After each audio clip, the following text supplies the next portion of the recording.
Cerita nyata TKW Indonesia paling mengharukan akhirnya jadi viral dan menginspirasi. Di sebuah desa kecil di Jawa Tengah, hidup seorang perempuan bernama Siti Maryam. Usianya baru 26 tahun. Namun garis wajahnya sudah menunjukkan beban hidup yang berat. Ayahnya sakit keras, ibunya sudah renta, sementara adiknya masih duduk di bangku kuliah. Siti juga memiliki seorang anak laki-laki bernama Arga, bocah cerdas berusia 5 tahun yang masih sangat membutuhkan kasih sayang seorang ibu. Hidup mereka pas-pasan. Sawah warisan keluarga tak lagi menghasilkan banyak. Hutang menumpuk, biaya rumah sakit ayah terus meningkat. Malam-malam Siti sering duduk di teras rumah bambu, menatap langit penuh bintang sambil menahan tangis. Dalam hati ia berkata, "Kalau bukan aku yang berkorban, siapa lagi? Aku harus jadi tulang punggung. Aku harus rela demi keluarga." Dengan berat hati, ia akhirnya mendaftar sebagai tenaga kerja wanita TKW ke luar negeri. Hari keberangkatan adalah hari penuh air mata. Seisi keluarga mengantar ke terminal bus. Sebelum ke bandara, ibunya menangis sesenggukan, sementara ayahnya hanya bisa menatap dengan mata berkokok-koka. Dari atas kursi roda, yang paling menyayat hati adalah tangisan Arga, anaknya. Bocah kecil itu memeluk kaki ibunya erat-erat sambil berkata, "Bu, jangan pergi. Aku takut ibu gak pulang lagi." Siti menahan tangis, membelai rambut anaknya. "Nak, ibu pergi bukan karena tak sayang. Ibu pergi supaya kamu bisa sekolah, supaya kakek sembuh. Doakan ibu, ya." Ibu pasti pulang. Dengan langkah berat, ia naik ke bus. Tangisan keluarga terdengar sampai kaca jendela berembun. Dalam hati, ia berjanji, "Aku harus kuat demi mereka." Negara tujuan yang ia datangi asing baginya, bahasa berbeda, budaya berbeda, bahkan makanan pun tak sama. Ia ditempatkan sebagai pembantu rumah tangga di keluarga majikan yang cukup berada. Hari-harinya dimulai pukul 4 pagi. Ia harus menyiapkan sarapan, membersihkan rumah bertingkat 3, mengurus 2 anak kecil, dan seringkali harus tidur lewat tengah malam. Punggungnya pegal, tangannya lecet, tubuhnya lelah. Namun yang paling berat adalah rasa rindu. Malam-malam sunyi, Siti sering duduk di pojok kamar sempitnya sambil menatap foto Arga di layar ponsel. "Nak, kamu lagi apa ya? Sudah makan belum? Ibu kangen sekali." Ia ingin pulang, tapi tak bisa. Kontrak kerjanya panjang, dan keluarga di kampung menggantungkan harapan pada uang yang ia kirimkan.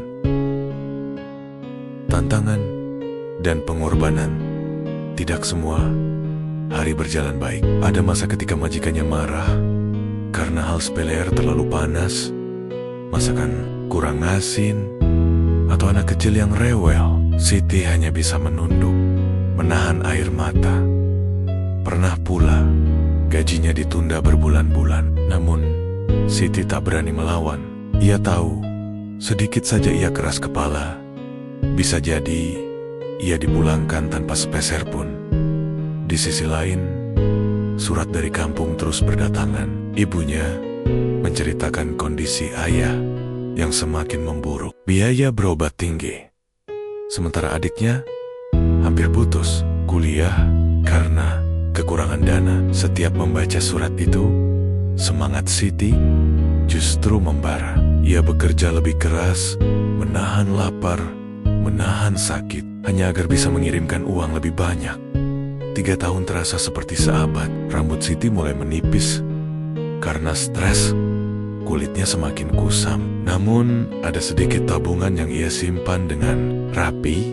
Ia menolak membeli barang mewah, menolak berfoya-foya, semua demi satu tujuan, pulang dengan membawa perubahan untuk keluarganya. Akhirnya, masa kontraknya selesai. Saat pesawat yang ia tumpangi mendarat di Indonesia, air mata Siti tak terbendung. Ia mencium tanah saat pertama kali menginjak bandara, berbisik, Aku pulang, Indonesia. Aku pulang, Arga. Saat sampai di desanya, suasana tak terbendung. Para tetangga menyambutnya. Ibunya memeluk erat sambil menangis bahagia. Adiknya berlari menghampiri sambil membawa kabar bahwa ia berhasil lulus kuliah. Dan momen paling mengharukan adalah ketika Arga, anaknya, kini sudah berusia 8 tahun, berlari memeluk ibunya. "Bu, akhirnya ibu pulang. Aku janji belajar rajin. Aku mau bahagiain ibu juga." Pelukan itu memecah tangis semua orang. Semua pengorbanan Siti, semua air mata, akhirnya terbayar lunas. Kisah Siti tidak berhenti di situ. Seorang jurnalis lokal yang mendengar ceritanya menulis tentang perjuangan seorang TKW desa kecil. Artikel itu diunggah ke media sosial dan dalam hitungan hari menjadi viral di seluruh Indonesia. Ribuan orang membagikan kisahnya, menuliskan komentar penuh haru. Banyak yang berkata, "Siti adalah pahlawan sesungguhnya. Inilah wajah nyata perjuangan TKW kita di luar negeri." Siti tak pernah mencari popularitas, namun kisahnya menjadi inspirasi banyak orang. Ia diundang ke berbagai acara televisi, menjadi narasumber tentang kehidupan TKW. Bahkan ada yayasan yang mengangkatnya sebagai duta perjuangan pekerja migran. Kini, Siti hidup sederhana di desanya. Ia membuka warung kecil. Dari tabungan hasil kerjanya, Arga tumbuh sehat dan pintar. Bercita-cita ingin menjadi guru. Ayahnya mendapat perawatan yang lebih baik dan adiknya sudah bekerja. Malam-malam, Siti sering merenung di beranda rumahnya. Hatinya penuh syukur. Ia sadar penderitaan yang ia alami telah membentuknya menjadi perempuan yang kuat. "Aku tidak sia-sia berjuang. Pengorbananku sudah melahirkan harapan baru. Dan semoga kisahku bisa jadi pengingat bahwa di balik air mata seorang ibu selalu ada cinta yang tak terbatas." Cerita Siti adalah potret nyata ribuan TKW Indonesia lainnya yang rela mengorbankan hidup demi keluarga. Cerita ini bukan hanya tentang penderitaan, melainkan tentang kekuatan hati, cinta seorang ibu, dan keyakinan bahwa harapan selalu ada